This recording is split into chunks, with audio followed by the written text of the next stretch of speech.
আসসালামুআলাইকুম, কেমন আছেন বন্ধুরা? নিশ্চয়ই ভালো। টেক সলিউশন বাড়ির পক্ষ থেকে আমি শাওন হাজির হলাম নতুন ভিডিও নিয়ে। ভিডিও টাইটেল দেখে যদিও বুঝতে পারতেছেন ভিডিওটি কী নিয়ে হতে পারে, তারপর বলছি। ভিডিওটি হলো, আমি প্রায় 6 মাস আগে একটা ভিডিও দিয়েছিলাম সোনালী ব্যাংকে স্কলারশিপ নিয়ে। প্রতিটা ব্যাংকের আলাদা আলাদা স্কলারশিপ থাকে। তো সোনালী ব্যাংকের স্কলারশিপ তখন অ্যাপ্লাই করা যেত এবং সেই অ্যাপ্লাইয়ের রেজাল্ট দেওয়া হয়েছে গতকালকে।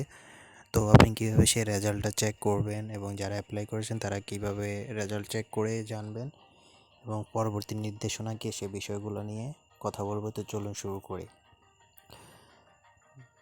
ভিডিও শুরুতে আপনি চলে যান ডেসক্রিপশন বক্সে, একটা লিঙ্ক দিয়ে রাখবো আমি। লিঙ্কটা হবে ঠিক এরকম। লিঙ্কটাতে আসার পর ঠিক এরকম ইন্টারফেস চলে আসবে।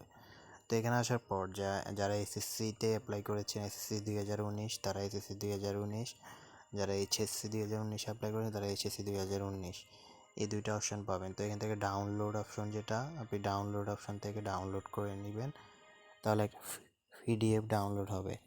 ও পিডিএফের মধ্যে সম্পূর্ণ ডাটা সকল বিষয় দেওয়া আছে। তো আমার অলরেডি ডাউনলোড করা আছে, তো আমি দেখাচ্ছি ওই ডাউনলোড করা পিডিএফগুলো। তো দেখুন, এটা হচ্ছে প্রায় এসএসসি 2019 সালের। এখানে প্রায় যতজনকে দেওয়া হয়েছে সবগুলোর লিস্ট এখানে দেওয়া আছে। প্রায় হিউজ পরিমাণ দেওয়া আছে, 823 জনের লিস্ট এখানে দেওয়া আছে মোট, পুরো বাংলাদেশব্যাপী। তো আপনার এখানে আছে কিনা আপনি চাইলে এখান থেকে আপনার রোল না, অ্যাপ্লিকেশন আইডি বা আপনার নাম দিয়ে সার্চ দিয়েও দেখে নিতে পারবেন। এখান থেকে সার্চ অপশন আছে, এখান থেকে খুঁজে বের করতে পারবেন, তাহলে খুব সহজে। তো এই পদ্ধতিতে আপনি এসএসসি এইচএসসি সবগুলো রেজাল্ট দেখে নিতে পারবেন। পিডিএফ আকারে পাবলিশ করা হয়েছে, তো সবাই দেখে নেবেন।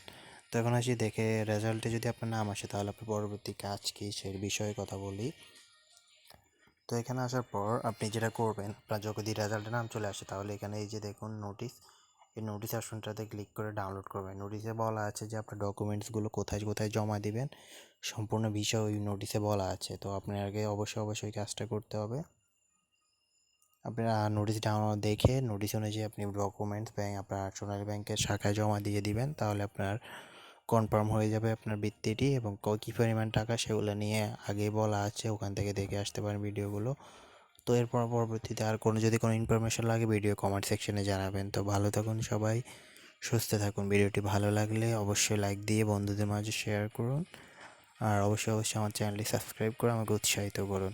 ভালো থাকুন সবাই, সুস্থ থাকুন। আল্লাহ হাফেজ।